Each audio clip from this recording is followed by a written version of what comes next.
Welcome to Chicago's Bravest Stories. This episode brought to you by PSP Academy for your CPAT training. Follow us on social media, our Instagram and Facebook page at trainwithpsp.com. We'd like to thank Father John McNallis for being with us today, and hopefully he can impart some Chicago fire history on us. Father John, thank you so much for being here. You're welcome. Thank you, Father. First of all, explain what it is that exactly that you do for the fire department and with the Fire Museum of Greater Chicago. Okay. My role is the Catholic fire chaplain. There are 3 assigned chaplains by the accepted by the fire department. We have a rabbi, we have a Protestant chaplain, and 1 Catholic chaplain. All of these positions are taken care of by the religious entity that approves their position. I am assigned to the fire department through the Archdiocese of Chicago and the Archbishop of Chicago. Cardinal Supich was the bishop at that time that I was appointed. He has the full authority for my position. It's not, there's no approval through the fire department or city council or anything along those lines. Each of the chaplains has to go through whatever their endorsing agency is, similar to the military, because we wanted to model it after that. Anyone who is a chaplain has to have the certification through CPE, Clinical Pastoral Education. That is one of the minimum points that are necessary. And Father John, go looking at things, just did a little background on you. The military is kind of where you got your start, as it pertains to entering the church, or was it before? No, it's. I was already in the seminary. Oh wow! Okay. At the time, but and that became a part of my work, because I was in the Air Force chaplain candidate.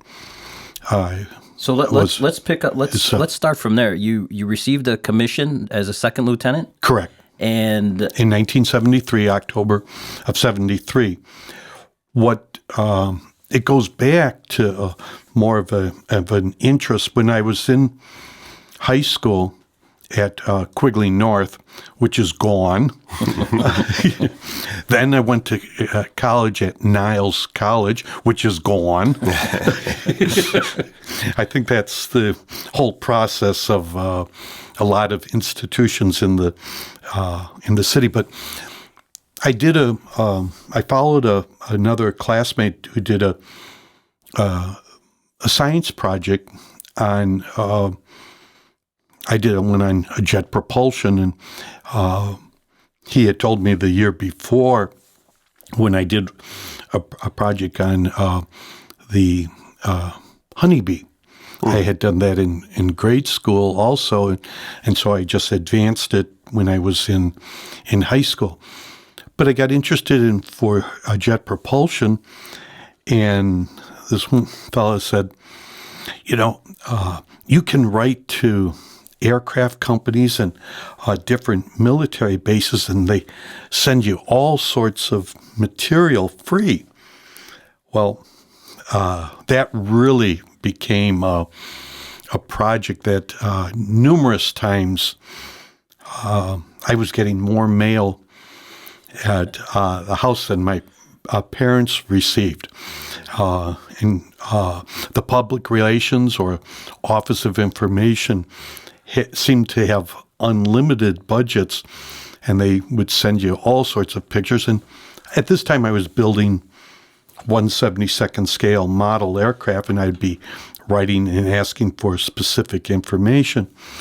Well, the one organization had sent me information on the Air Force Association. Okay. And I looked into that as a magazine and really liked it. And I became a member of the Air Force Association, and I'm a life member of that organization. When I got the material, saw that you could, that they had Air Force Chaplain program. Well, I was still in high school, and that was a long ways away from ordination, but it piqued my interest because at the same time, my brother, who was just a couple years behind me in age for school for 2 years, 18 months in age, he was very interested in the Special Forces. So we had this interest, and what happened then, I saw you could enter into the Air Force Chaplain Candidate Program after you completed your first semester or first quarter of theology. And then you get a commission as second lieutenant. Well, when I looked at it, I still had to go through 4 years of college. Who knew what was going to happen during that time period? But when I finished college, we were affiliated with Loyola University. I still had the desire for a priesthood.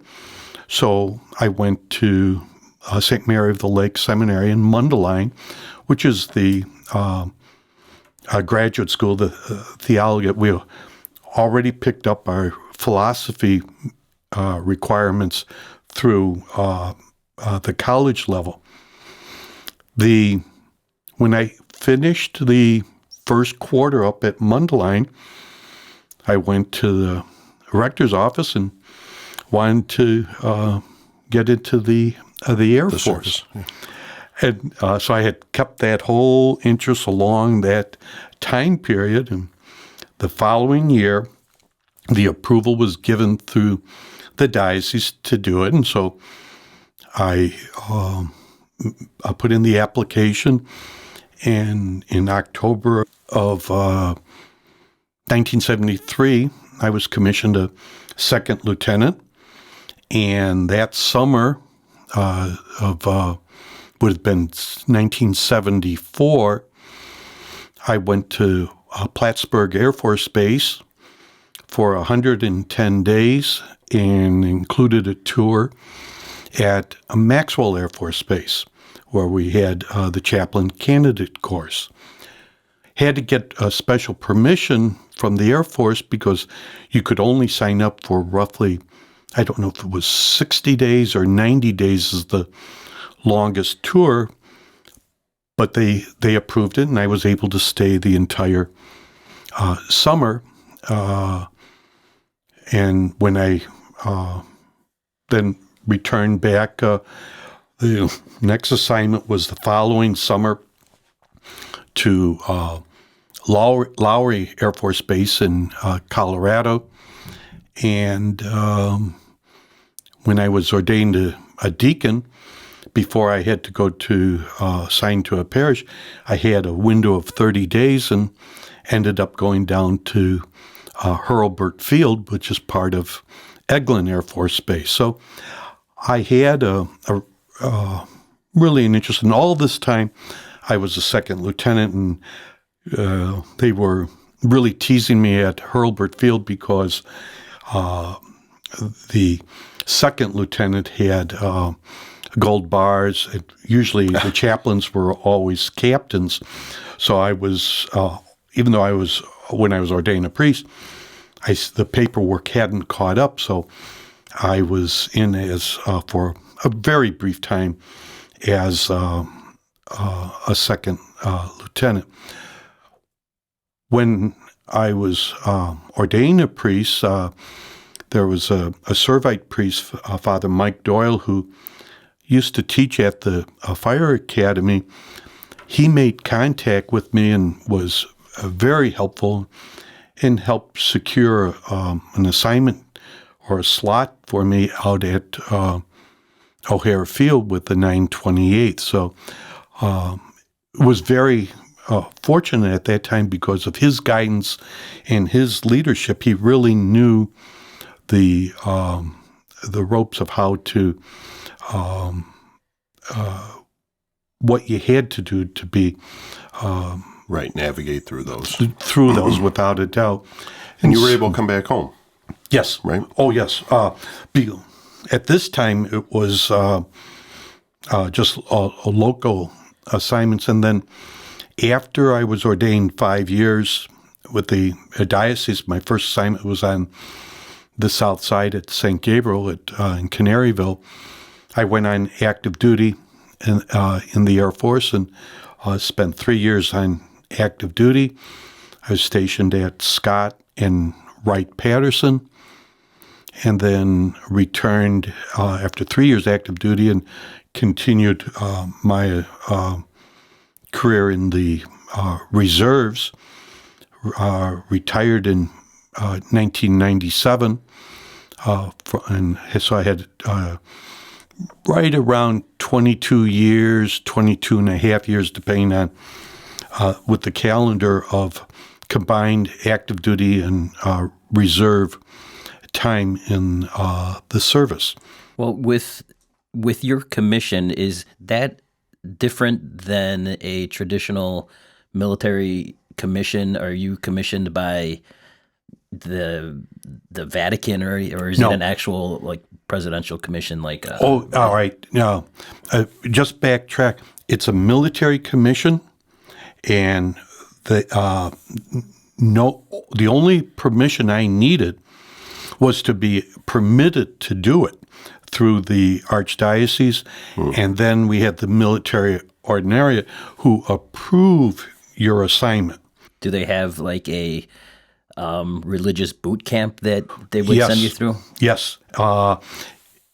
Except the time period, I was the first class of the chaplain candidates. They didn't know what to do with us. I want to see all the priests doing push-ups and pull-ups. Well, that was the best part, because I missed all of that. Now later classes have it, and they've mixed them with lawyers and everything else. So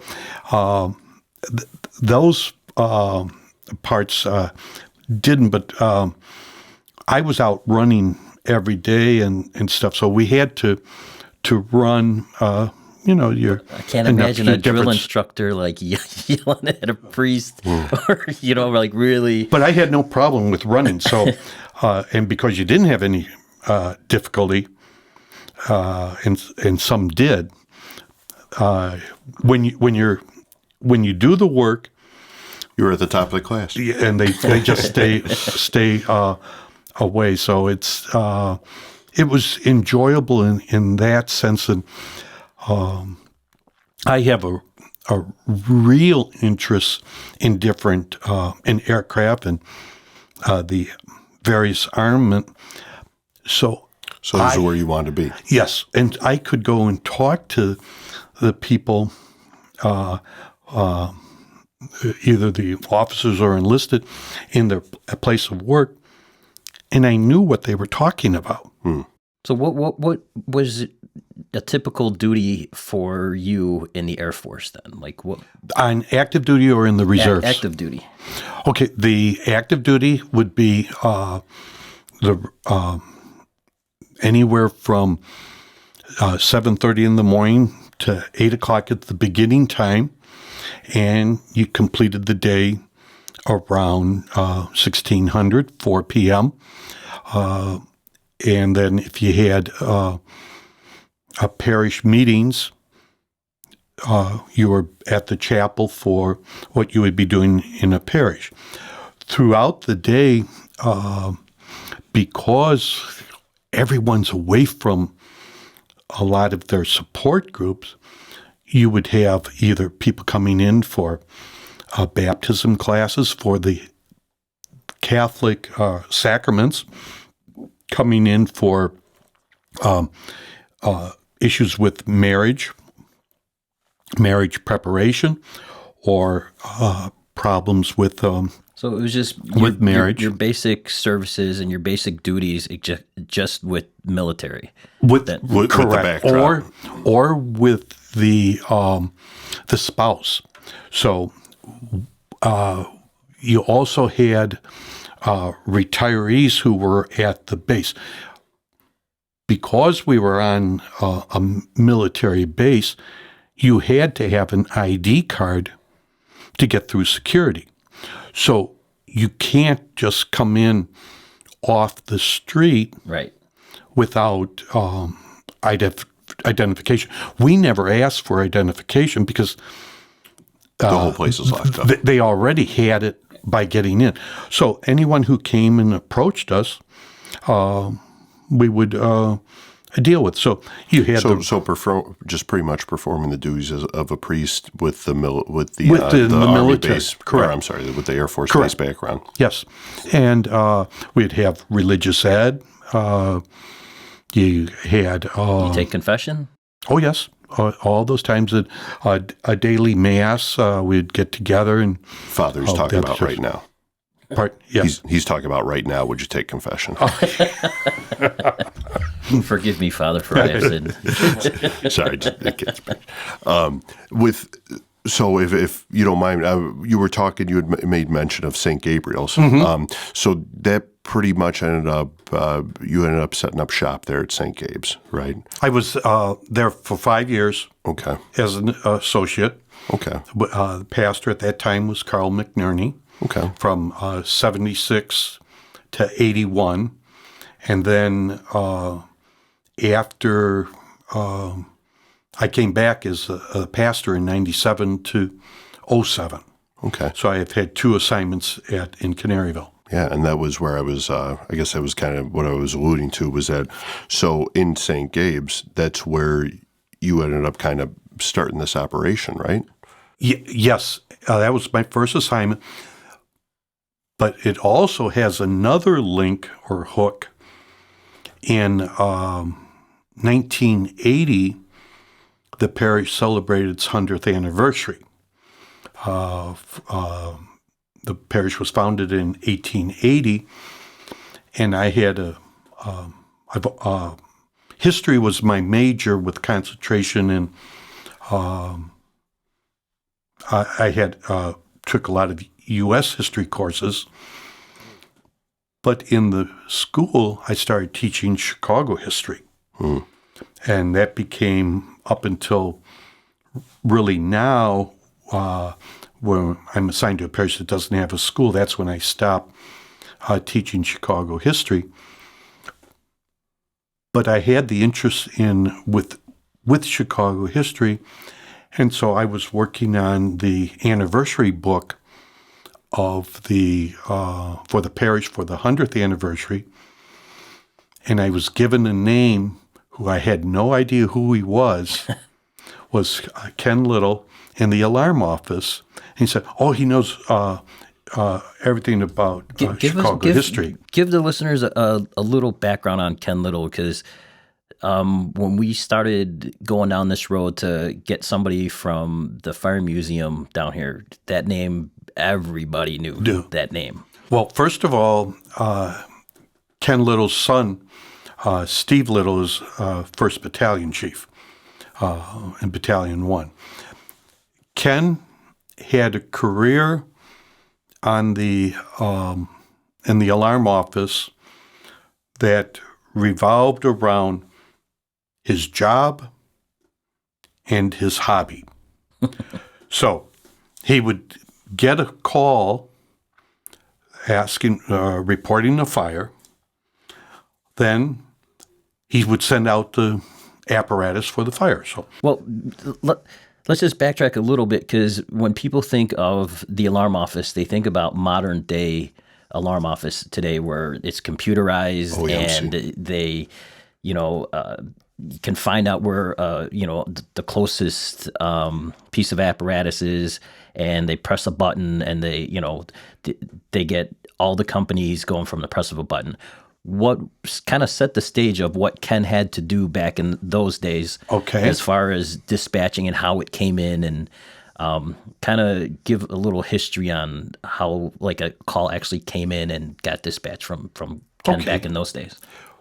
Well, the biggest thing is that both time periods, the alarm office was computerized. Except today, they have a keyboard for the computer. When Ken Little was the alarm office operator, the computer was his head. And he had all of the facts in his head. Which is completely different than it is now. Which is mind-boggling today. Yes, because Ken was able to share everything on where companies were. If they were out on the street, he would remember that they sent them somewhere and they're coming back. So, and all of this had to be done, they didn't have a computer for a backup. They knew where all of the companies were, the streets, and everything, all those details. So when Ken, as a hobby, he would, after his shift was over with, if it was a major fire, he would stop by a firehouse and talk to the personnel of being at the fire that he had sent them out to. Then he would go over to the site of the building that had the fire, and if it had some history, then he would talk to other people. So then he would go home, get some sleep to go back to work at the next shift. So quick couple hours just to get back. Correct. So what Ken was doing is that his job and his hobby were together, and that was really the interest. So he had when it went back to him, we were getting information on Canaryville, the fire companies that were there in 1880, and that began the relationship that I had. Ken's up on the northwest side. A family used to live on Patterson and near Cicero. They sold the house after Ken died. They didn't need that. The family had gone their own family ways with marriages, and they didn't need the size of the house anymore. And so the family residence is no longer that. It's been sold to other individuals. But when that's the overview, with another person that has an integral part, and then we can get some other questions. Father Tom Mulcrone is ordained a year after me. I was ordained in the class of 76. Tom was ordained in the class of 1977. But he knew that I had contact with Ken, and he kept saying, you have to sit down with Ken and learn stuff that he has. You got to tape his knowledge. He's just so loaded with information, and so he kept pushing on that, and that was the start of what eventually took place when I was at St. Peter Canisius, now closed, on North Avenue and near Laramie, not too far from from Ken, sat down, Ken, I said, well, why don't we do a book on the fire department? And said, oh, I've always wanted to do that. So you've wrote more than one book, correct? Correct. And I've actually seen them in several firehouses and have gone through them. And it wasn't until recently that I was like, oh, that's who we're that's who we're having in here. I've actually read it. That's my guy. Well, what Ken started off, he said he wanted to do a history. And we started with putting it in period of decades.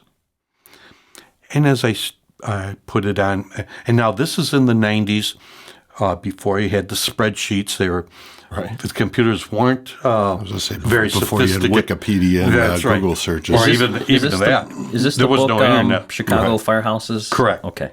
So Ken said, like to do history. And I said, okay. So set up the template, where to fill in the information, and he kept coming up, well, you have anything for me, Ken? No, not yet. I'm working on it. And eventually he said, oh, that's not what I want to do. I want to do a different history that they don't have. I said, well, what do you want to do? And he said, I want to talk about the history of the firehouses. That's where everything occurs. I said, okay, let's do that. So we started again with the time frame, and we thought the original book would be one book, and that would be it. Kind of like an overview is what you thought initially. Right. Overview of the fire department, whereas the overview ended up in 4 volumes of 300 pages each. Which is the oldest firehouse? Standing or in operation? Let's because it'd be engine 30 now. However, 18 when we did the book was the oldest. And now engine 18 is one of the newest. Correct. But the old one is still standing. And where's the old engine 18? I for some reason I assumed that on Roosevelt Road across the street from Holy Family Church. Oh, okay. Oh, that's like some artists or something, right? Yes. I for some reason I assumed that engine 98 would be one of the oldest. No, that's 1904. Okay. So just rail that one off, huh? No, that's actually going to be in the winter of 1904. It was a cold one. Yeah, it was rainy then. But then, what about just the first firehouse period? Do you have that information? Well, that was in a building called the Armory. It did not have. Maybe just back up one thing. For Chicago, we had 2 departments, a volunteer department and a paid department. What year was that? 1858. 1858. There was a major. There was some of the people were full time, but the whole department wasn't full time. Okay. There was a fire in October of 1857 on Lake Street. That, and this is very difficult, it was operated, the fire was handled by all volunteers. So to know if everyone was a volunteer or not, it depended on how they were brought into a company. But 19 people were killed when the walls came down. Lake and what, do you know? Would be Lake and roughly Canal. So like down roughly downtown. Oh, it's in the loop. Okay. Yeah. But so that would have had 19 people were killed. 19 members. Well, that's and civilians. But we don't know if all of the volunteers were. I understand. Okay. Were assigned into. That's it. So sure. Then, but John Dickey and he's buried in Graceland Cemetery. And you can see his grave. It has a helmet on the top of his grave. Canal, it's Clark, Lake and Clark. Okay. It's a little bit different. He was is recorded as the first volunteer and first member of the fire department to have been killed in the line of duty. The newspapers just went to town on the lack of preparation for the fire department, and because of these buildings were so big that they needed a paid department. Do you know what the population of the city was back in that time? 1858, I'd have to look that up. I don't know that number offhand.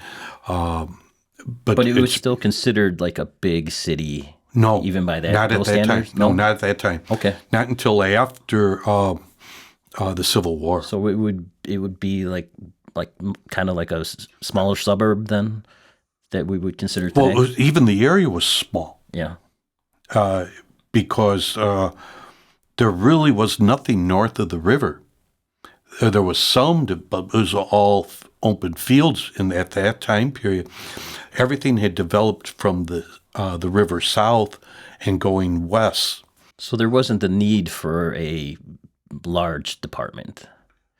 No, but they needed a paid department because of the buildings were getting too big for volunteers to operate. So the Mayor John Wentworth approved the beginning of the paid fire department. What is interesting in Chicago, this isn't the rule of thumb for all departments, but in Chicago, the volunteers never had horses. They pulled their cart by hand to a fire. Jeez. And back in 1857, Chicago's population was roughly 90,000 people. That's not many compared. Not very much at all, especially compared to today. Yes. The paid department never pulled a rig to the fire. They only had horses. But as I said, Milwaukee, for example, had a volunteer. They used horses. But Chicago never did. That's the major... The Anheuser horses started. Correct, up there. Right. But the major difference in Chicago is that split in the time period. The volunteers did not have horses, and the paid department always used horses. Well, I remember when I first started, I would go to these older houses and they had the wide staircase, and it would be circle. So, right. And they would, I mean, and I don't know if they what said is true. So that the horses wouldn't go up. That was true. Oh, really? Yes. So the horses wouldn't go up the stairs? Stairs. That's right. That's crazy. So yes. Here we are. It's fact now. Yes, right. You know, and this is kind of why I wanted to have you on, because we've all heard certain stories like the staircase and the horses, and like putting hay up there and stuff. Oh, correct. And so to actually, well, if anyone goes by 98, if you park or walk around to the off of Chicago Avenue to the rear of the building, there is a steel beam coming out of the top floor, and that is the just like a farmhouse would have. They pulled up the hay right up to the upper level, here, yeah. right? So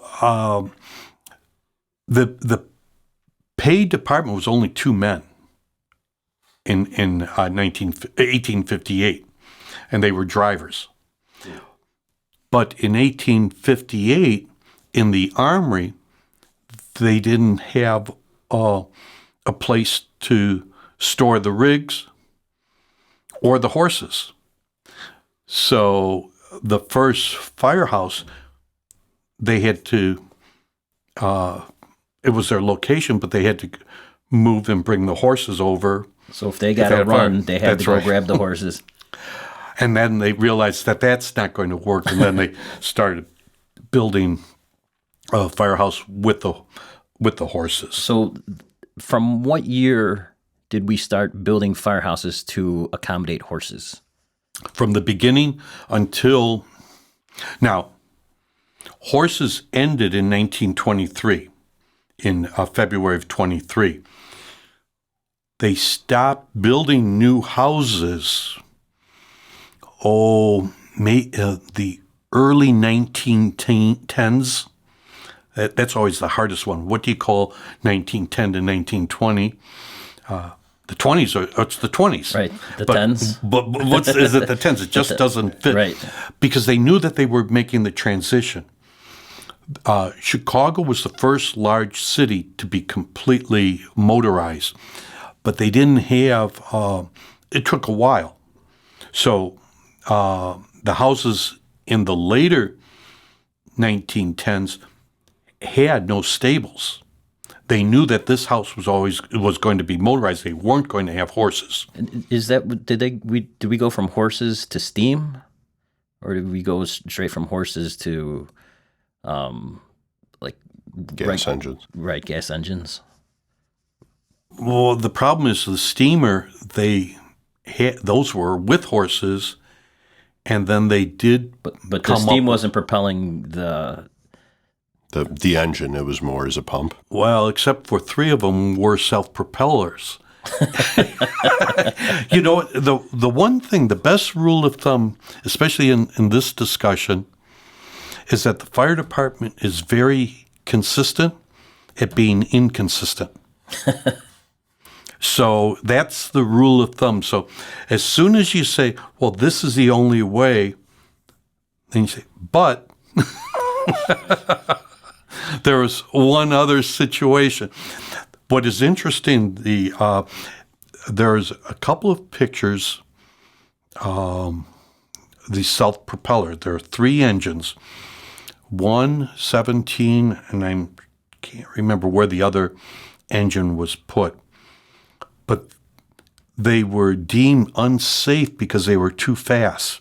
They only went 3 miles an hour or 4 miles an hour on the street. But that was odd back then. So they didn't have helmets, so yeah. So when they came out, they had the self-propeller, but they reverted them back to horse-drawn steam engines. Oh, okay. So that's the earliest time, and it was only a couple of years in the 1880s that the experiment lasted. And then it wasn't until 1910 that the first engine was and it was at engine 5, and I think one other company that they shared it with, it was a Knott engine, but a monster of a rig. Knott was the company that was making it? N-O-T-T. Okay. Yeah, so that was the company that made that, and that was the first motorized rig. Now, Chicago also had, they had more hose carts motorized before they had a fire apparatus. The steamer had no room. It was just a big boiler on the back. So they had to have another rig to put the hose bed on. And that was the hose cart. The early vehicles were motorized with the hose. So, and again, so that's in the 1910, but we're not motorizing the engines or the trucks yet. So back in 1910, what does the Chicago Fire Department's staffing and manpower look like at that point? At the turn of the century, go back a little bit earlier, in 1900, we did not have 100 engines. It's after 1900 that they started to get the 100 engines. The 1900, they were the last engine to be put into service was over on Goose Island, and then we start moving up to eventually 130 engines were in Chicago, and that's the time frame. And then your trucks and developed, and then all sorts of special apparatus, and then in the mid-20s, What year did we ambulances. start implementing trucks? Oh, right from the beginning. So we had There's- engines and trucks yes, right from the start? Right from the start. Okay. They were called hose elevators or an aerial ladder, but I think we only had 3 trucks. The truck, there was a truck that existed for the 1871 fire, but it wasn't used. We had one truck for the Great Chicago The Fire? fire, yeah, at that time. Well, so let's start with the Chicago Fire, since we've already touched on it. That whenever anybody, you Google anything about Chicago Fire, that's the first thing that pops up. And from what I read, the reason that it got out of hand, number one, was that they were sent to the wrong address. Is that correct? That's one of the There statements. was a whole list of Correct. things that, Correct. it was a tinderbox. Just it wasn't a Correct. matter of if; it was a matter of when the city was gonna catch fire, right? And everything the 2 things that you've mentioned, if you look at fires today, the same problem is amplified with the problems of that time period still today. So first of all, look at we're coming up on anniversary of the Chicago Fire in October. So this will be from 1871 to 2021. So there's going to start being a lot of information around your even though we're a ways away, but this would be the time that listeners to start thinking about the 1871 fire now, because before you know it, we're here and we're celebrating an anniversary, and you miss the point. Well, the Chicago fire of 1871, Ken Little always made the statement, if it didn't occur on October 8th and 9th of 1871, it was going to occur in 1872. And if it didn't occur in 1872, it was going to occur in 1873. And the second Great Chicago Fire occurred in 1874. So because there were all sorts of mistakes. We had fewer than 20 engines for the Chicago Fire. The night before the fire, one of the engines is broken down, so that reduced and the shops were destroyed because of the fire location was over on Jefferson near the Union Station. That was that block that burned down. There was a big fire the day before that kind of... That's the night before, yes. The night before, okay. Yes. Because they were fighting that fire, which was a big fire, and so personnel-wise, they were down, right? Well, you didn't have shifts. Right. So you worked all the time. You got time off. So, but you didn't have a double platoon or triple platoons. There's no one to relieve you. Right. And so These guys went to a big fire, and then they're off. then they're right back to work when they're shift. In the firehouse with horses, they didn't have any food because the kitchen today were the stables. So you didn't people had to go to their home or we didn't have that many restaurants because they couldn't afford anything like that. But they'd have to either bring some food in or go out to get something to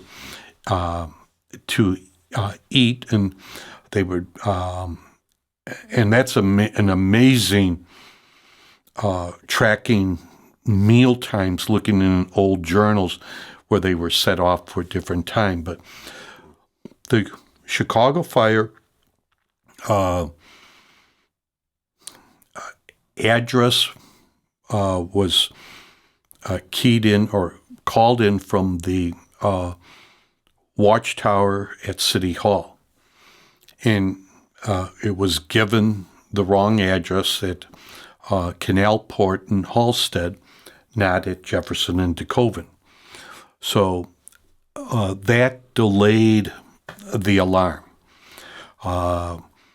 The pull box over at Roosevelt and Canal had a drugstore. The store was closed, and you couldn't pull that box. So they weren't able to access that box, right? That's an error. So here, your cell phone is dead. You can't do too much. You get the wrong location. How important that is today. Weather was against them because it had only an inch of rain for several months. Everything was tinder dry.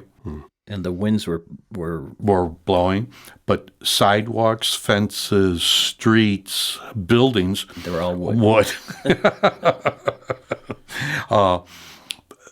We've had have water, but when the pumping station at Chicago Avenue it catches fire, that ended the water supply.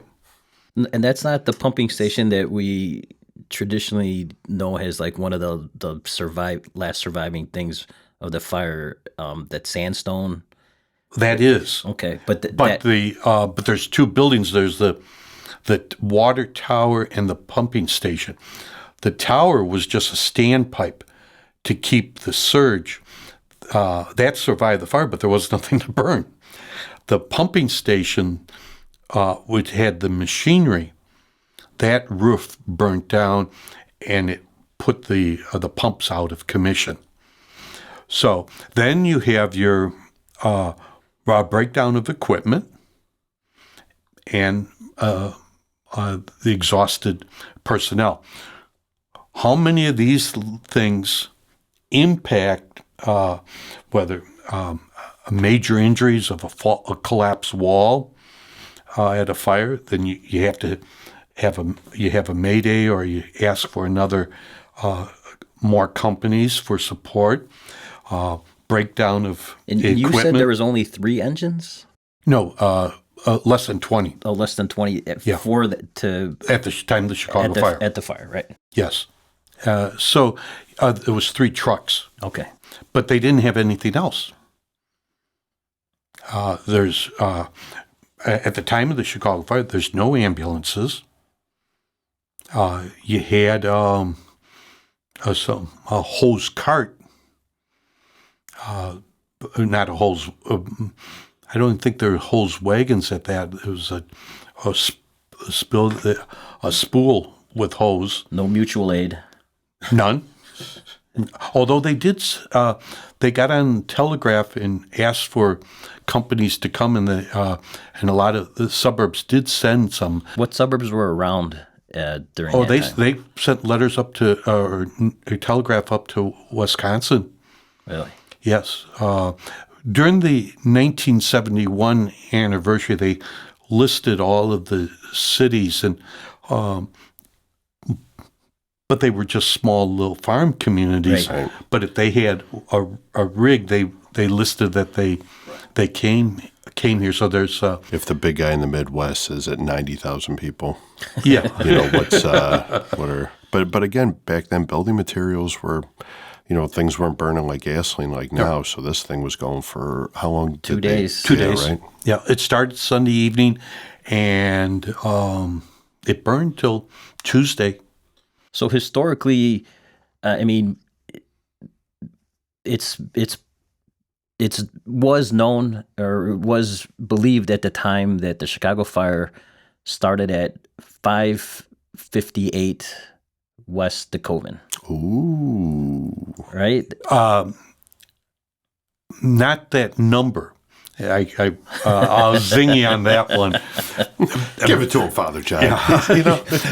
With such confidence, he said it. So you gotta. Yeah, because they changed the street numbers in 1910.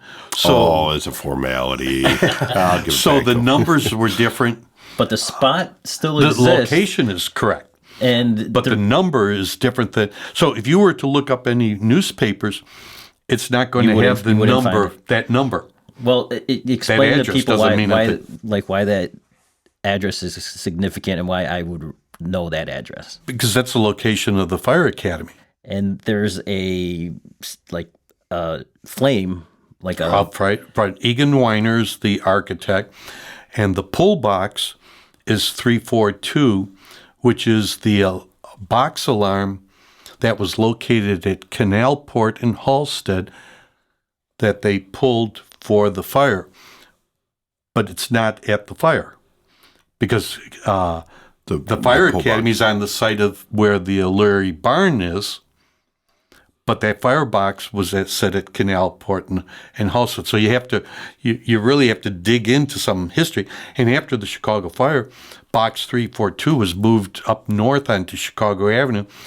And when they built the new academy, they put box 342 at the academy. Oh, okay. So, but now you start looking at that's back in 1961. Box 342 is practically all of the history. It's always there. Right. But it wasn't. Right. Well, you have to look at the history, and that's when it really becomes interesting for when you're researching that. But it can get you to be very confused. Well, so, you talk about like what we learn throughout like living in Chicago, and, if you're, at some point during grade school, you're going to do a like research on the Great Chicago Fire. Correct. And stuff like that. And every kid learns about Mrs. O'Leary's cow, which went by several different names, Daisy and everything else. And then we find out later that a reporter actually admitted to fabricating that story. Something different, isn't it? Some history doesn't change. Right. Reporters fabricating there was fake stories. news all the way back then. Correct. But what's really the problem is that the reporter used to steer a bull. And if you tried to milk that, it takes you forever. you know why the lantern was kicked. Nicely done. It just takes you longer, that's all. For the O'Leary family, they were like officially exonerated in 97 by Alderman Burke, right? They had the retrial at Northwestern, right? Oh, that's right. They actually did a real set. Okay. Yeah.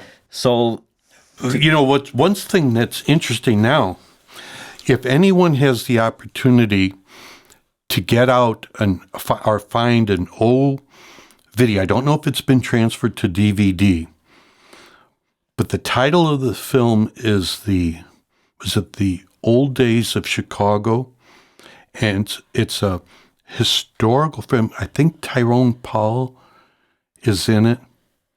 It's absolutely horrid on historical facts. You're not really selling it, but But it's hilarious to watch because Catherine O'Leary and her husband are coming into Chicago in a covered wagon. The horse team goes On wild. the Mayflower, pulling into the That's the only one that pulling they into Navy Pier. That they didn't think of that, I'm sure. Her husband is killed with the runaway team. And Kate O'Leary is a poor widow with 2 sons, one who is becomes a politician and the other is a crook. Wait, I just said the same thing. But her husband was not killed coming into Chicago, and she did not have a son who was mayor. She did have a son who was a crook, but He ran that bar on the south side. that's right, The in gambling was Canaryville. right, And the house, which eventually caught on fire. and yes, and Canaryville Visitation and Calvary Cemetery are the connections, because the O'Leary son's house is still standing on the south. And they're still West side. living descendants of that, the original Katie Up O'Leary, right? up in Michigan, a number of years ago, I went out to Mount Olivet Cemetery and wanted to find Catherine O'Leary's grave. So I went into the office. Oh, we have family members that they won't allow us to tell you where it's at. And I said, oh, okay. When did this cemetery open? And they said 1890. I said, oh, Catherine O'Leary died in 1894. Okay. I walked around, went back in the cemetery. She's in Section L. How'd you find that? I said, I walked until I found it. And I looked at every grave, and I just went down because the cemetery wouldn't have expanded. Right. It's only 4 years. So she's buried there with her husband. And Well, that family took a lot of heat. oh, very much so. For years and years and years. Yes. And what is interesting, there is no known photograph of Catherine O'Leary. Now, there's rumors that the family had one, but when we look at it, it's a different picture. So, as far as we know, we have never found, Ken and I never found an actual picture. There's a lot of drawings of her, and satire and everything else, but no known picture of her. That you guys, that anyone's That we have found. And that was something that you guys actively tried to research. And Well, yes, because they lived in several places down Halstead going south. The funeral for Catherine O'Leary was at Visitation Parish. So that was pretty much the connection. And her son was a multimillionaire. He had various trapdoors and secret passages for gambling in he his was some bar. kind of mobster or something like that, right? Well, the mob didn't exist in the time period that he was, but The neighborhood speakeasy, mobster, all of that, a gambler and stuff, avoiding taxes. And he said that his place was cop-proof, bomb-proof, and fire-proof. And then Then it burnt down. Yes. Well, which would lead us into the whole stockyard fire, right? Well, It then was the stockyard fire that burnt his place down. No, because that was it was the Stockyard Inn, not the Stockyard Inn. It was a Stockyard tavern or hardware store. That's where his building was. Oh, okay. But the Stockyard fire never burnt east of Halstead, the 1934 fire. It never. It didn't go that far. Okay. So, but the 1910 is only one building where the firefighters are all killed. The 34 fire was the the second largest fire in Chicago, other than the Chicago fire. Well, the Chicago fire in 1871, 300 people, roughly they're saying, were killed. That they can possibly identify. So for as big of a fire as that was, it wasn't the biggest loss of life fire-wise, correct? And, well, here we got another exception. Okay. What do you consider a fire? Because aircraft crashes have been higher deaths than a structural. Than the structural fire. The 300 could have been as high as 600, but they never wanted to increase those numbers because so many people weren't known. They moved to Chicago to get away. I was going to say, still as as a they're burgeoning moving west, city, they're not. As they're moving west to start a new identity. So we don't know what the numbers are. Almost twice as many people died in the Iroquois theater fire. Correct. That's 600 there. So you have a fire that went for over 3 miles, 3 square miles, and then you have twice building. As many people die in one theater. One building, the front rows. Right, and so that's another historic fire. Yes. December 30th, 1903. Approximately. Yeah. But I'll take your word for it. And that fire kind of set the standard for a lot of codes and You're fire absolutely correct, and that's things that we do today. And are always talking about it. There was Chief Charles Pierce. He's now deceased. He would be over 100 years old, but he was chief when I first started coming involved with the fire department.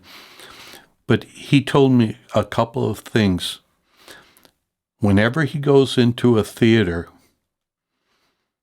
or a hall for any entertainment, he always looked where he was going to get out, and he was never from the way he came in. Because he said everyone's going to be running back to where they came in. He was looking forward to the side door or up by the stage or the screen where he was going to go. His other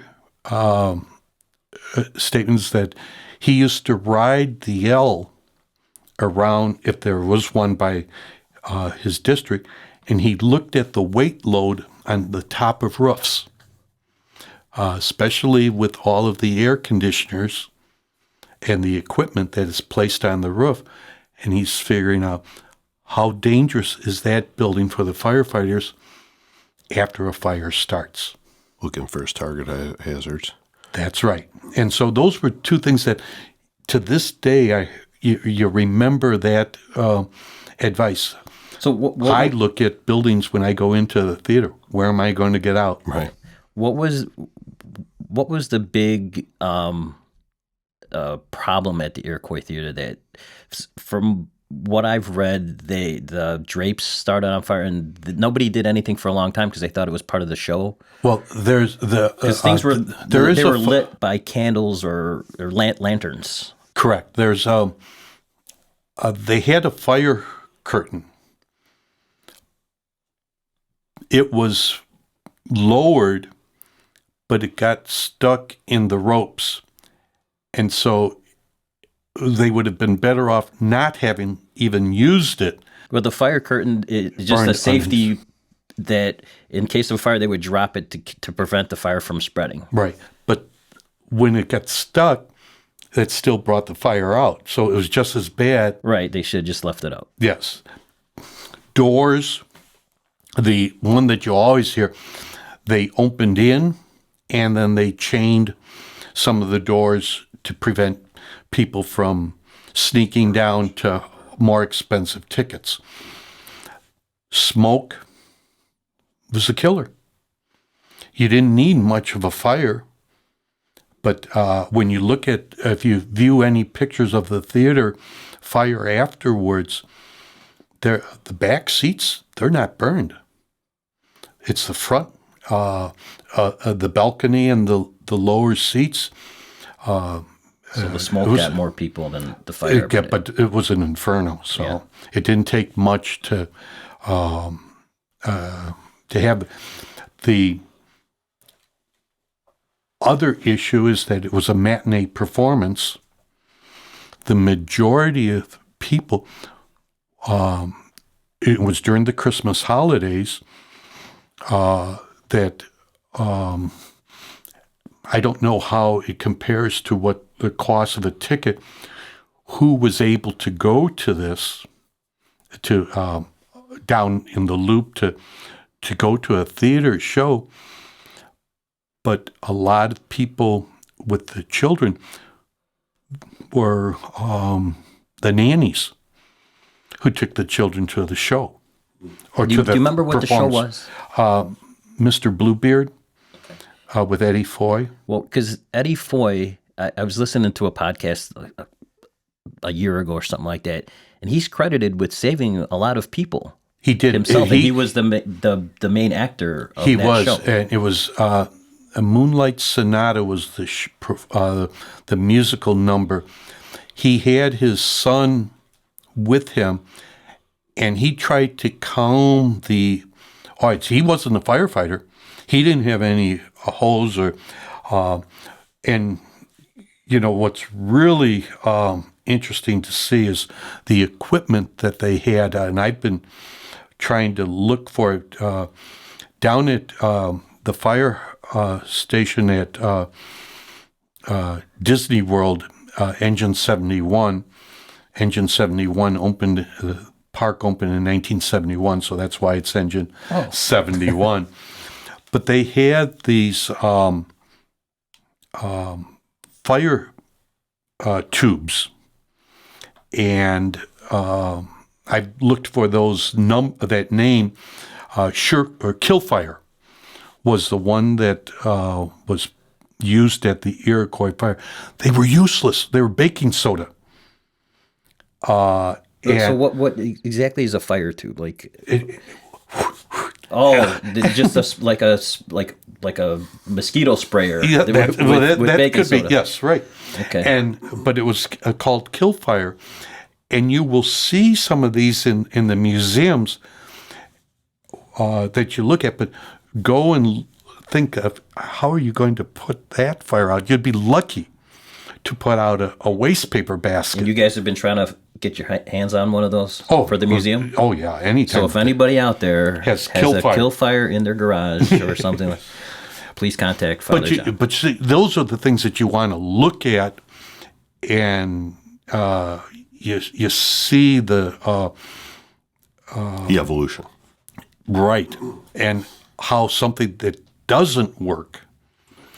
And they charged, they had salesmen go around to sell these items that the cost was not unlike it is today. 100 times the actual cost of the equipment. Also not unlike. If they only had those fire bombs where you throw them into the fire and they explode and they completely extinguish. Oh, well, that's the liquid ones, and they are dangerous. They used to catch fire all the time. We had some of those that I'm trying to those think glass ones, right? Yes. Yeah. Yeah, the grenades. Do you guys have some of those in the museum? We have one on display because we wanted to get room. They're so dangerous. What was the liquid inside? I can't. Gasoline. No. The problem is it takes up all of the oxygen. Right. And that's why they're so dangerous, that if you drop them, you're not in a ventilated room. But they'd have them in these wooden crates. Along the side of the wall, and you pick them and you throw them. Right. Yes. Just a murder bomb. Well, for the person who was using them. Yeah. Yes. So let's move on to a historical fire that's been talked about on this podcast on with every other guest that comes in here is December of 1958. Our Lady of Angels, December 1st. Yeah. And So where, for people who, if this is a standalone podcast, tell people where that fire was. at a Catholic school over on Iowa.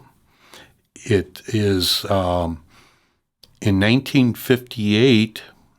I was 7 years old. I was in that September. I had started third grade. So that's the age that I was. I grew up in Logan Square at Parish St. Sylvester's. We had a new school, and I'm 70 now, and when you talk to even the family, in the new school, my God, it's it's not very new anymore. Now, yeah.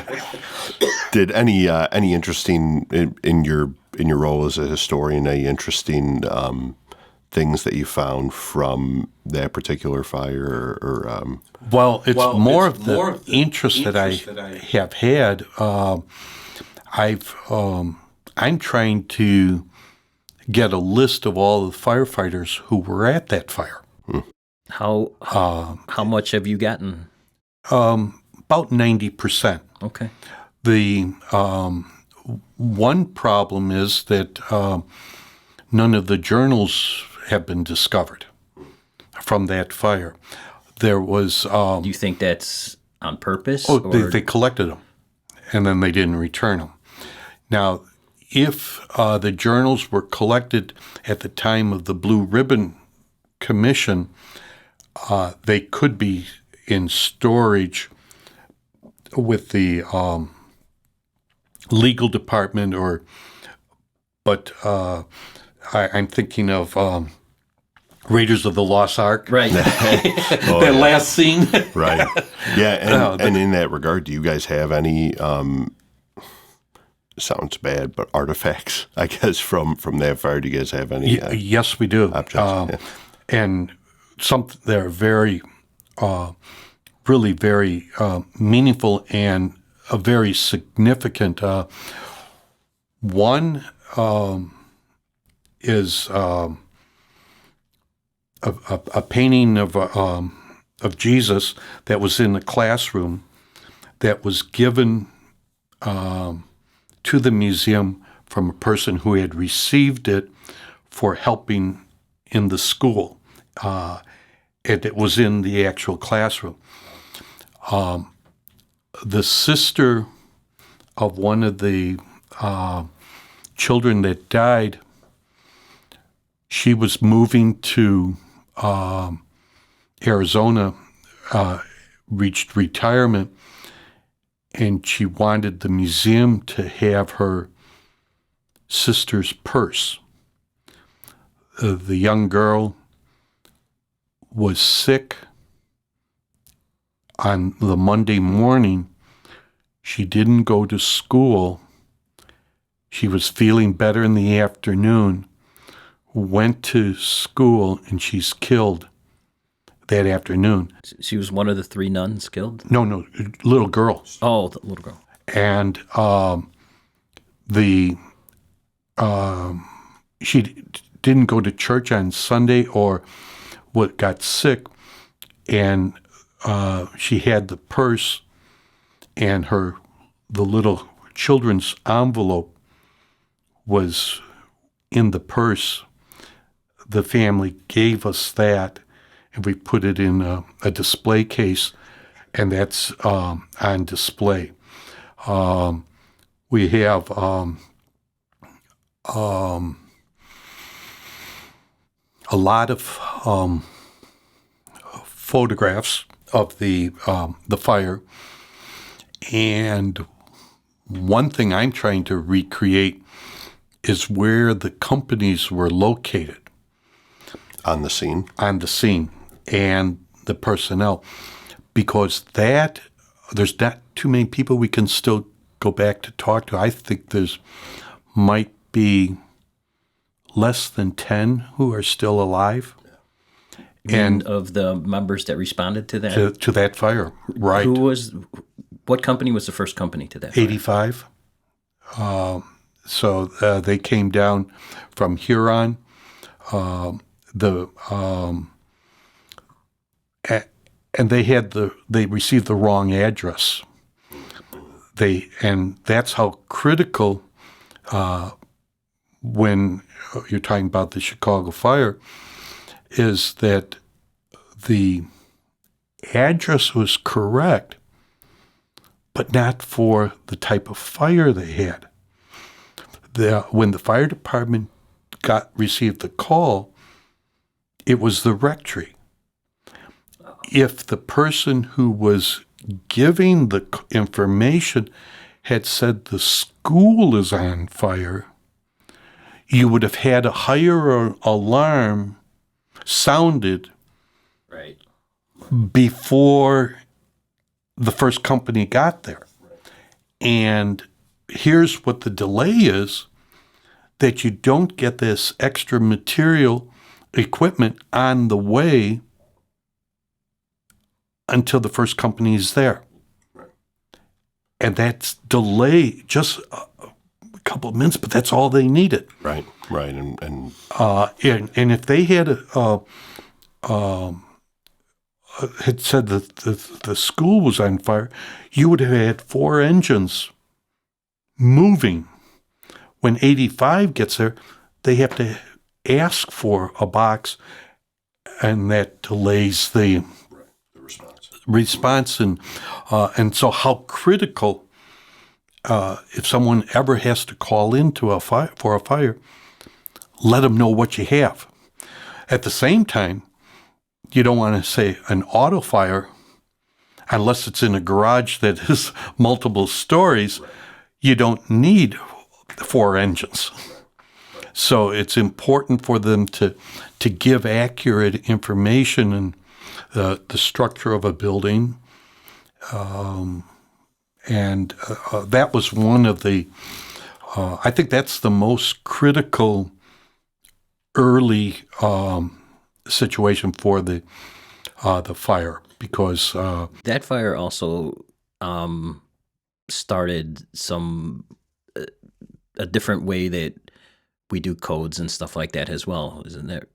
Well, one of the things that it really changed is that you have fire inspections.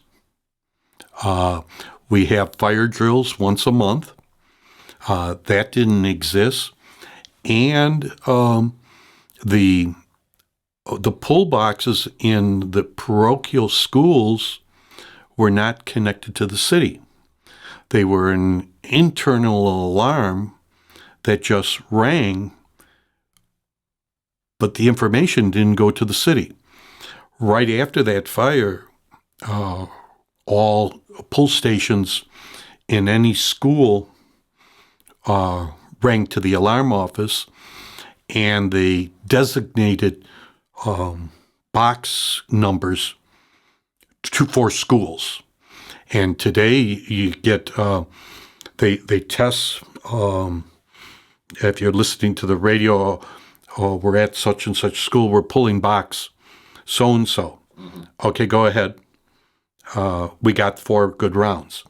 They're testing the boxes every month.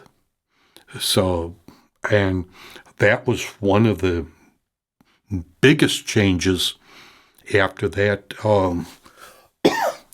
fire, that getting that information out, because you always had 4 engines coming on the box.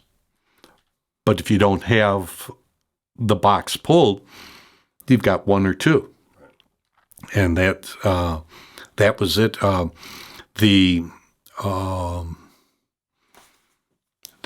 of the children killed are on the 2nd floor.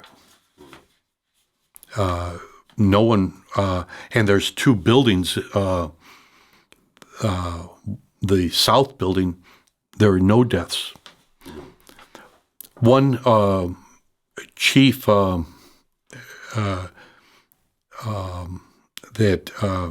Leroy Dean, he is now decease, but I thought it was amazing. He was at the Our Lady of Angel Fire, and I called him up one afternoon, completely cold call, nothing planned, and I just wanted to ask him some questions about the fire.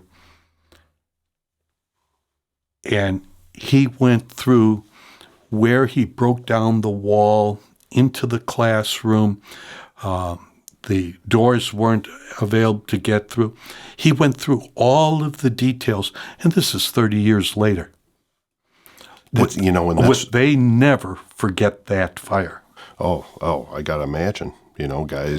Guys from being, again, us having talked about this a couple times, there were guys where that was their first day. There were guys where this was when they were on for 10 or 15 years, or there were guys near the end of their career. Right. And every one of them, this was their fire. Now I wrote, through the help of Local 2, they put out a blurb in their newsletter that I was looking for some information, and I got a number of first-hand statements of letters written by some of the firefighters.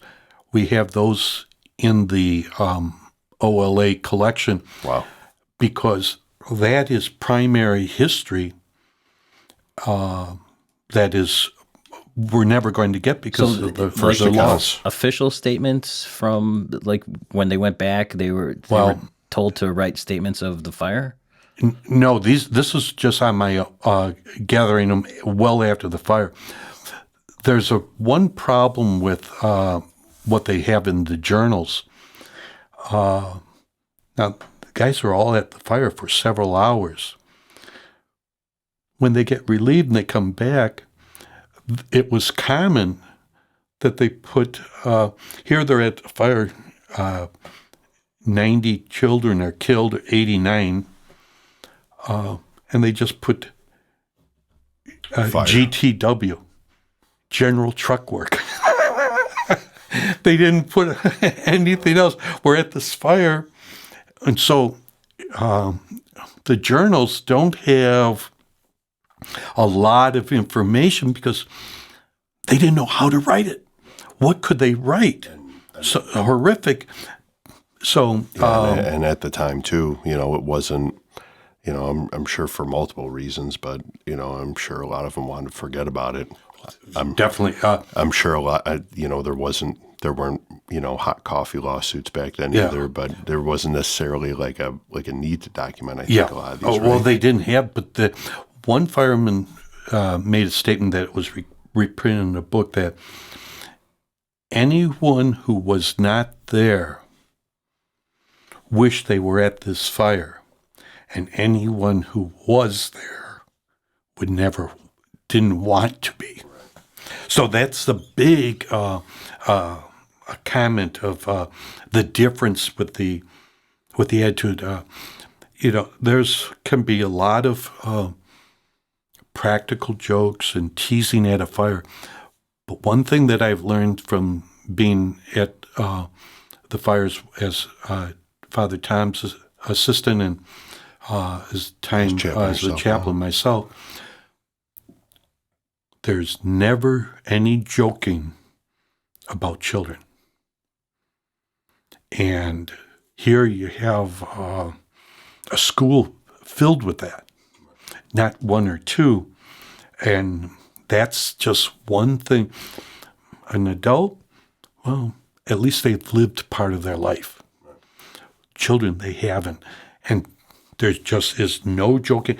And so OLA, there's no joking about that fire at all. And I was just going to say, circling back around, Father John. So coming back around, it was back in the late 90s that, again, you had kept your priesthood going at St. Gabe's, and that's where the museum had started, right? Was Correct. That in the basement? Yes. No, it was on the third floor. Oh, okay. Just the opposite direction. Oh, yeah, no. Well, that's, Carrying everything up to the third floor. And that Oh, was my your goodness. idea to Well, start we the had museum? a group. We had a group that wanted to get going. And since I was the pastor, the third floor didn't have. You led the charge, though. Yeah. Okay. There was a lot of people, but as Working, a lot of history moving. was the thing, we have to preserve it. So, And then there's- that's when, so you were there for a little bit. How'd you guys end up at 5218 Westwestern or Southwestern? it's kind of hard to put an engine up on the third floor. we Not for lack of trying, I'm sure. Yeah, we outgrew our space, and that's the problem. And even now we're I'm sure you're we've at had capacity nearly. we've had to reduce what do you save, and computers have changed so much. We have a library at the museum, but it's not a lending library. So we don't have to keep 2 or 3 books of the same subject because a book might get worn out. People they don't do that type of research anymore. But thank goodness, if we had to have 3 copies of each book that we have, we don't have the space. Well, I wanted to touch on that too, because it seems like you have access to some ridiculous information. Like you can go back and you can find if a certain person was on duty at this firehouse on any given day. Do you have access to our old journals and stuff like that? When they were available, I wish we had better access. There's to get someone who's interested. To start off, there's a term, general orders. General orders came out roughly once a month. The oldest copy we have is December of 1874. There might be, but I haven't found any. I have to go to the historical museum to see if they have anything earlier, or because there were 2 fires at the Historical Society that destroyed their first collection, and then after they rebuilt it, destroyed the second collection. So I don't know if there's any, but the oldest general order is December of 1874. And those were in they issued those up until 1970. We have a copy of every general order. Are you talking about like the same general orders that we get when we start with like basically our rules and regulations? No, this would be personnel, announcements of death. Oh, okay. But those were the general orders. Then they came out with at the same time, an annual report that once a year. Those are your early documentation. Each house would have their journals, and those are the hardest thing to have. And then we have the run books. Now, the run books would put in the personnel, what equipment that they had to get, and they would put the badge numbers, and that's what I look for. So I have had, looking through the general orders, the annual reports, I have 23,000 names. And trying to find transfer orders, just got new relief transfers. I haven't typed those in yet. They just came out. Picked them up Tuesday at the museum. And that's the basis. I have it in office access. And if someone needs some information or is looking for family history, I'm happy to give you whatever we have. And I tried to record the entrance date, retirement date, date of death, any assignments, and now here's when we become consistent and inconsistent. Not all of the records are printed. During the Quinn era, there were Marshall line transfers. Is that what they're called? They were called that. Someone that you're going here. Someone stepped on something, so they lived by O'Hare and they're out into Pullman. You just got reassigned yes. to here. Okay. But the next time you pick him up is if he gets back in good grace and he's transferred to another company. There's no order ever printed of why he was at this other place. That might be for good reason. Well, but you can't track it. So, right. So you don't have all of the information. But so I try to take the first order when they're assigned to, and track that back to where. Back, and then I'm trying to get photographs of everyone. The fire department had these wonderful pictures in the 40s and 50s taking inspection photos. They got all of the people staying outside. It was a photographer by the last name of Wade. He wanted to become a fire photographer, and he would distribute all of these pictures to the people who had their pictures, who were there that day. And sometimes they put the names of the people on them. Sometimes they don't. And they don't. Well, do they do this by you, Corey? Like when you get on, do they take like your death picture? You know what? We actually just started doing this. Really? Yeah. So, Father John, I might want to pick your brain about Yes. some stuff that I got coming up, but not about me dying. Yeah. But yeah, just about some tracking down some stuff. But yeah, we just started. When you first got here, we had a super interesting conversation that about your research on the line of duty badges. Okay. Can we pick up that conversation? Sure. Because I was so interested, but at the same time, I want to be like, we got to stop talking because I want to talk about this on the podcast. All right. First of all, if anyone, the starting point, go to the Fire Academy. Fire Academy is closed on Saturday and Sundays. And depending on with the number of classes that they've got on or other events, will depend on how much access you have. But on the first floor, we have a memorial wall, a display case that would show you an example of the style of badge for the entire time period of the paid fire department during the volunteer era. Touch and go. We don't know what they actually had.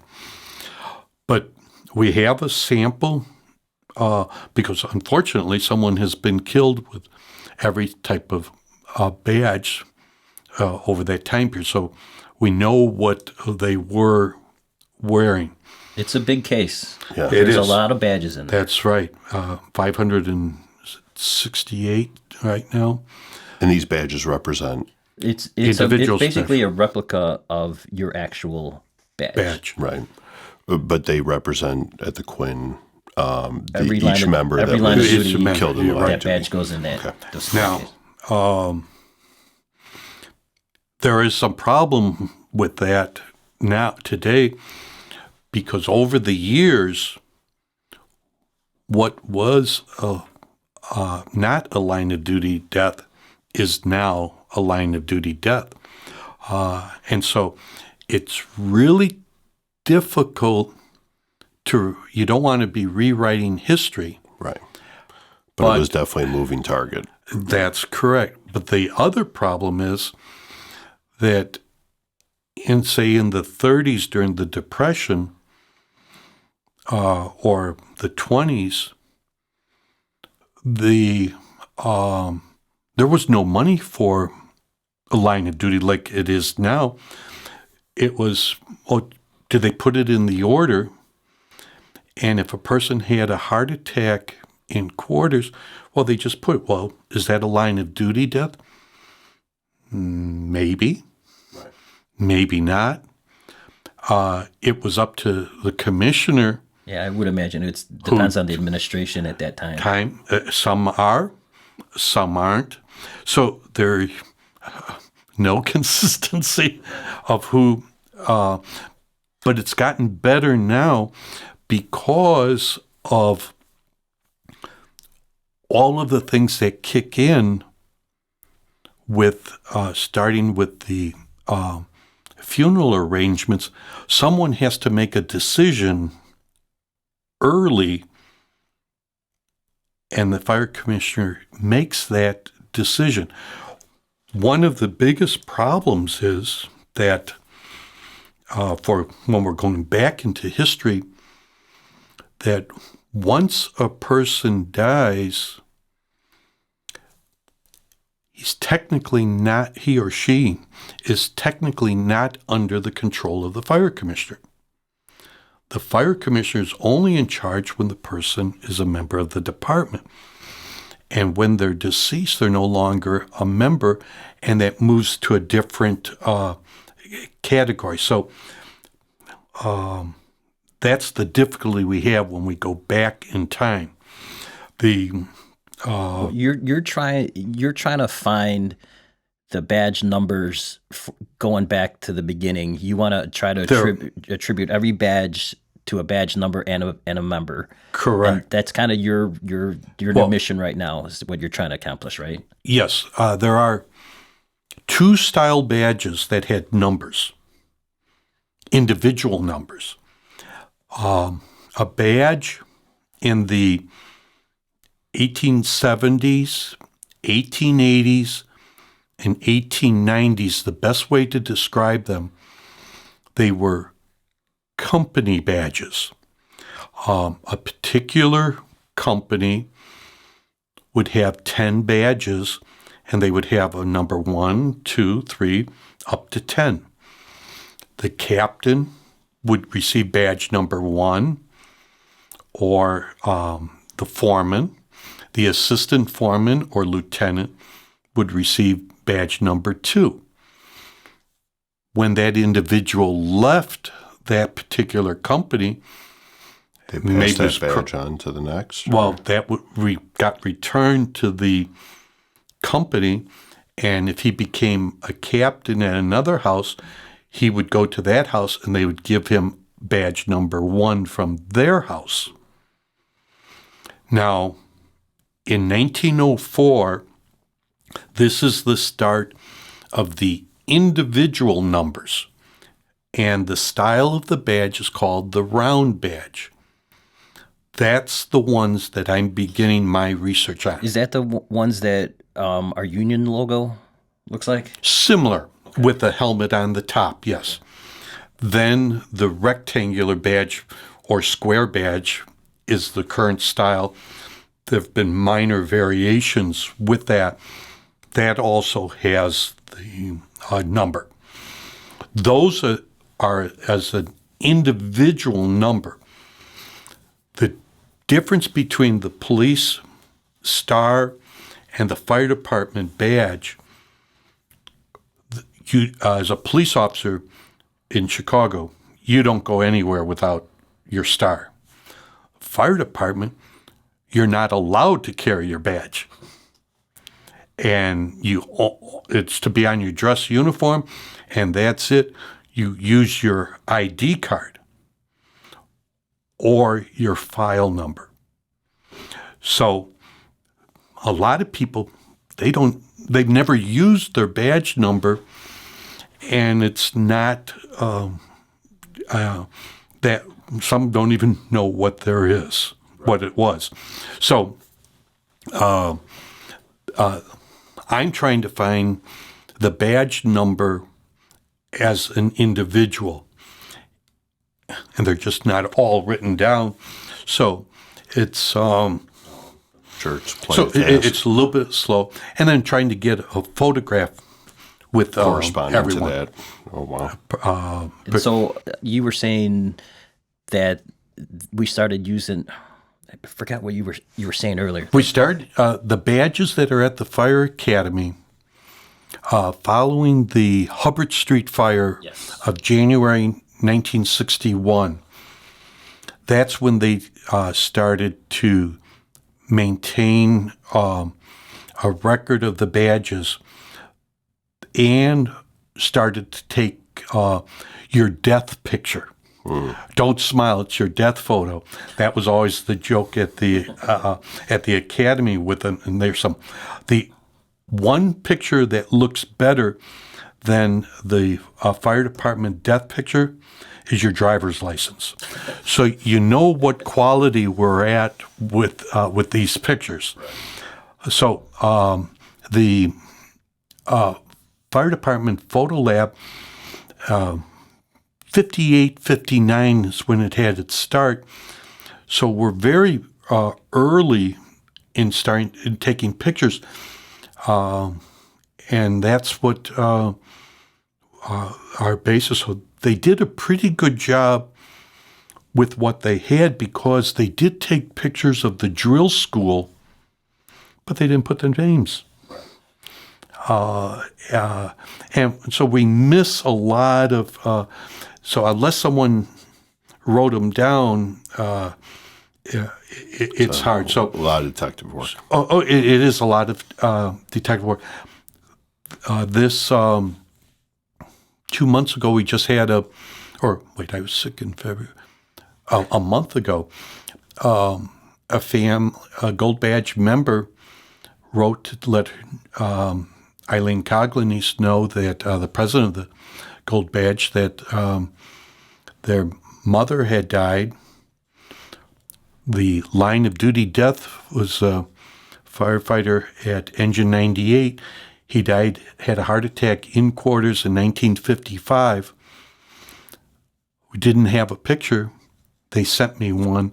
And so now, One off your list. And we have all three individuals who've died at 98's quarters.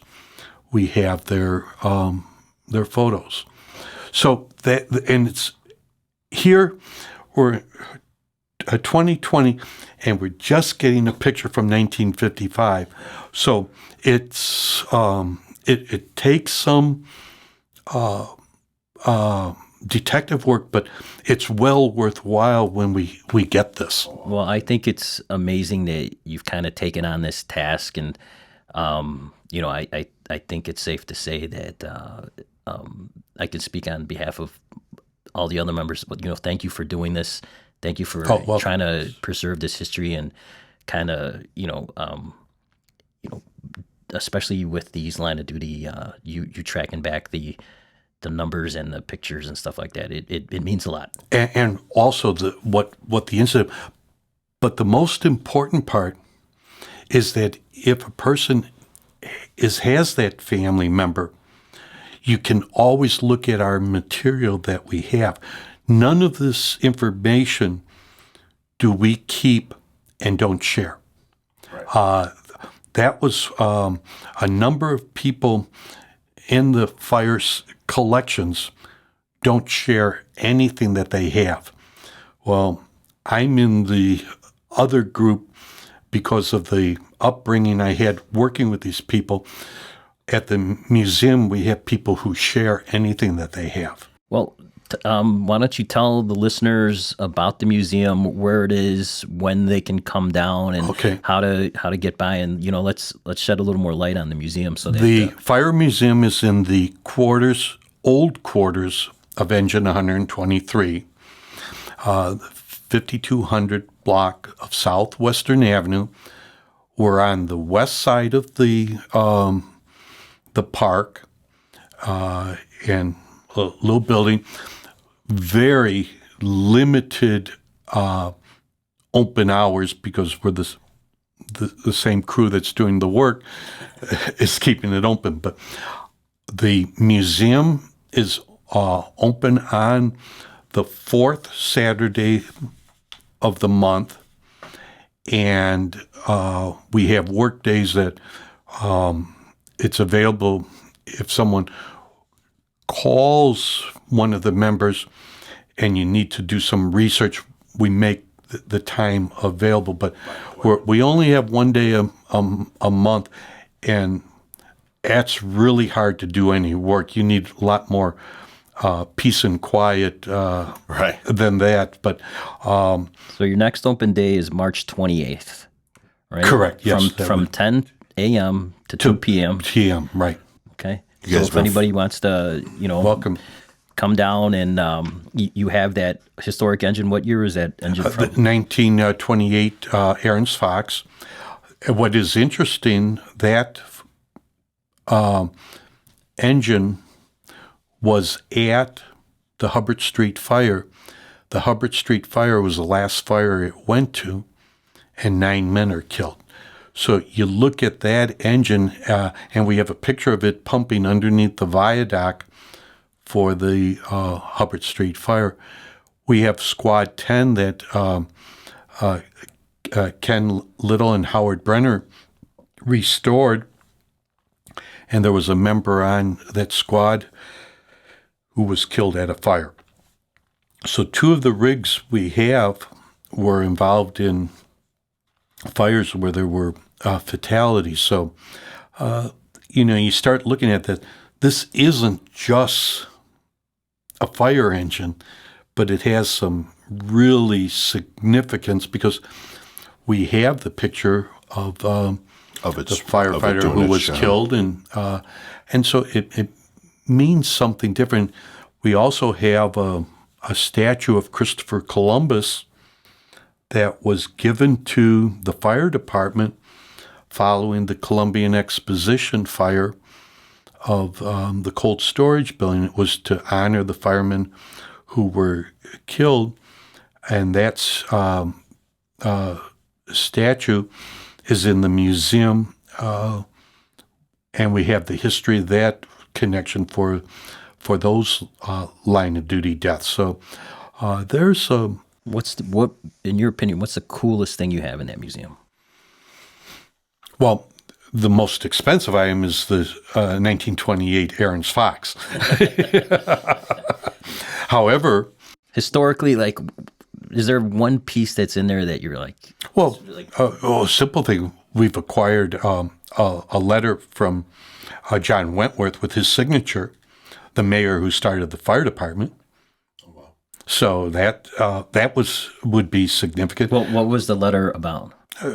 Just some data. It was more the signature that he was mayor of Chicago, so we have that. So you have uniforms, badges.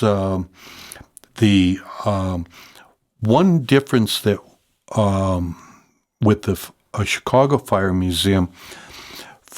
Now, I haven't traveled to every fire museum, but we have a lot more written material and records than most museums have.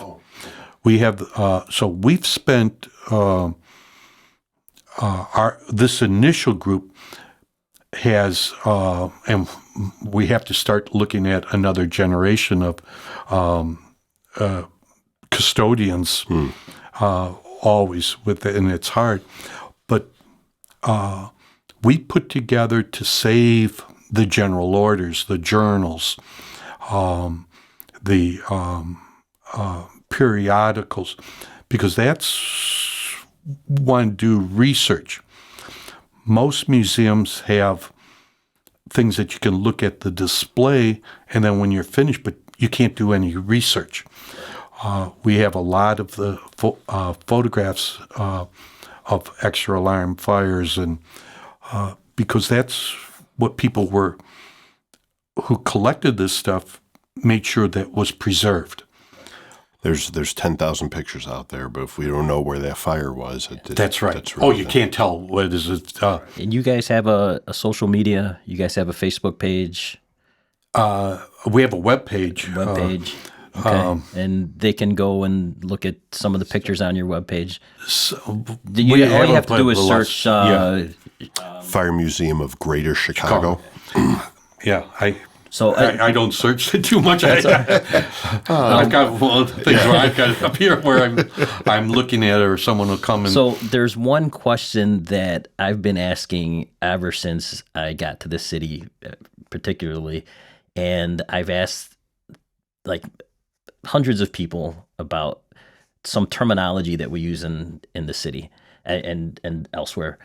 Where does the term "still" come from when we refer to fires? Now, this would be... Because I've heard many, many different origins of this term. Father Tom Franzman was over at the museum.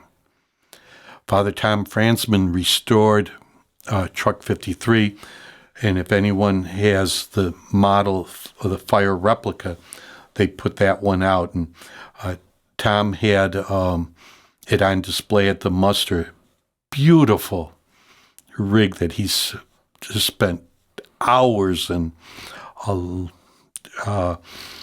He was just talking yesterday that he wanted some pictures of a tarp that was a covering, because he found some snaps along the side and he wanted to know what it was for. So he's just has gone into it. And he was asking that specific thing from the still alarm. And he brought up an interesting point of the type of research that he's doing. First of all, the easiest way for a still alarm was that it went only to the specific house. When the next alarm goes up to a box, still in box, a gong was rung, and that went to all of the houses. So the still was only for the local house, and the next one down didn't get. So Tom was questioning, though, that term, that word just isn't right.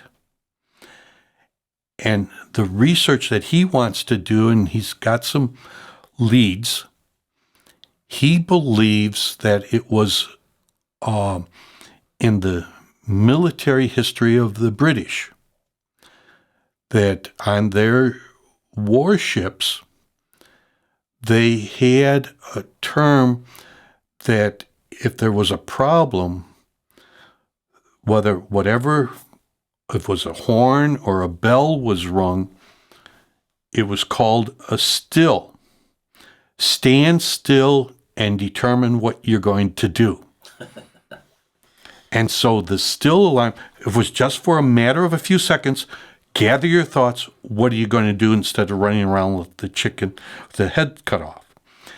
He believes the originating term still has something to do with the British Navy, and which would make a lot of sense when you figure out who was coming to America in New York, Chicago, Irish and British, English, and they're already all connected. So they brought that tradition over with them. And there's definitely I wasn't expecting that, because I've heard everything else besides. So you just threw another. But that's just Tom's research, right? And we were talking about it yesterday. That's crazy. Yeah, I mean, it kind of goes along with the naval You ever wonder light. about stuff like that? Oh yeah, absolutely. And I'm like, this is a perfect opportunity, because I've asked people, and I've gotten that they would look out. The guy on watch would look out, and he would, see if things were still. He would like. But Tom just feels that the word the war's origins in our fire service. And that's what he wants to. So if any listeners have any thoughts on British military history, that's what he's looking for. And he is really is digging into this and stuff. It's not so. If we find, but Ken never talked about the origin of the word. He was always significant into the instruments that were used in notifying the telegraph key and. Well, we still have those the teletype stuff. The receiver in a lot of these older firehouses, they're encased in that lucite. I mean, obviously we don't use them anymore, but that's how we used to get the runs. That's right, and you had that one's on display at the fire academy, and we have a couple of individuals from the museum have put together an actual dialogue with the the bells going off, and the telegraph. You can see that on YouTube. Right, but what's important is we have an instrument so that you can relive that history that you can't. It actually gets toned out. You actually receive a phone call.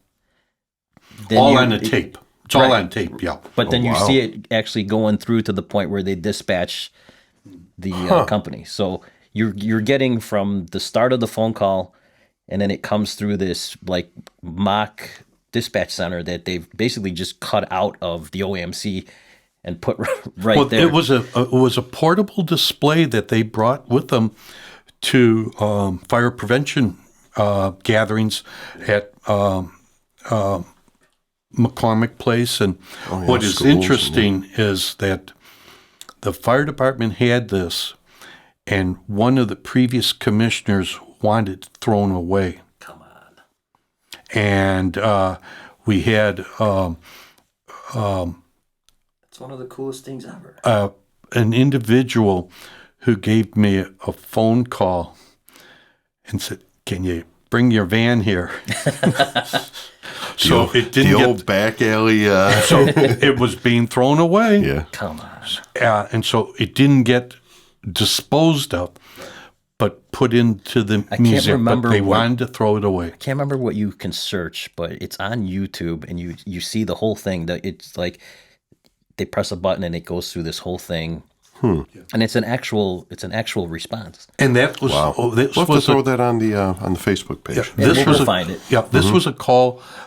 Ken and other people, they just sat down and they had a person make the phone call. They answered as though the operator at the alarm office is getting it. We have the box card and everything set up, but that whole display was ready to go out into the trash. That's unbelievable. Well, Father John, thank you so much. Again, Father John from the Fire Museum of Greater Chicago. Thank you. You can find them at 5218 Southwestern. Open the fourth Saturday of every month, 10 a.m. to 2 p.m. You guys were featured on WGN. I saw a couple of those things. That's pretty cool. They came out. The news, right. Yeah. Right. And you guys have your membership on there, right? If we have a quarterly newsletter. Yep. Which you guys actually put us in. Yes. Yeah. Oh, thank you. That was a nice. Yes. So thank you again for that. And we've got your charity on there, the Fire Museum of Greater Chicago charity, right? Correct. 501c. And you guys, your charities are what again, Father? For with the CFD charity Inc. The CFD charities is also the chaplain, right, and the 511 club, plus the museum. So that's, you caught me a little bit different there, but the umbrella group is the charities. These three are separate. Obviously, the money that goes to the museum is spent on the museum. The money that the 511 Club receives is spent on for all of their stuff that they help, where they're helping personnel, fire personnel, police officers at fire, and the chaplain ministry returns to the where assistance for injured firemen, if there's a fire in their house, medical conditions. We can't supply as much, but we can be a gap, a filler. But what we do is it goes back to the people who have been contributing. So that's the and people charities. can donate to your charities. Well, from your, or to to the chaplains, not to the individual chaplain. I don't want my name on this stuff because I turn that over to the the Fire Chaplains Ministry Fund. well, thank you again. Yeah. And thanks. Next time you say Jim Ziegler, thank you for Will do. having him help out to make this happen. So thank you again. And Thank you for all this hard work, Father John. It's preserving our history is going to keep us moving forward. Thank you. okay, next time on, we'll see you next time on Chicago's Bravest Stories. Find us on Facebook and Instagram. You can download this episode on iTunes, SoundCloud, iHeartRadio, Spotify, Stitcher, YouTube, and TuneIn. Thanks for joining us. Hey everybody, it's Steve here. I'd like to talk to you about another awesome company that helps bring the podcast to you free of charge. Chicagoland CPR.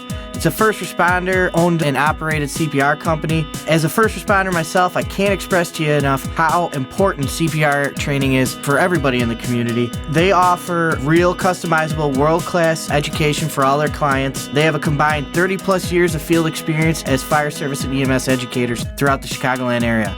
Chicagoland CPR is extremely focused on providing real-world, no-fluff education, and the main focus is on organization, an engaged classroom, working with students to completely understand the material, getting your certificates out on time, and most importantly, coming to your facility.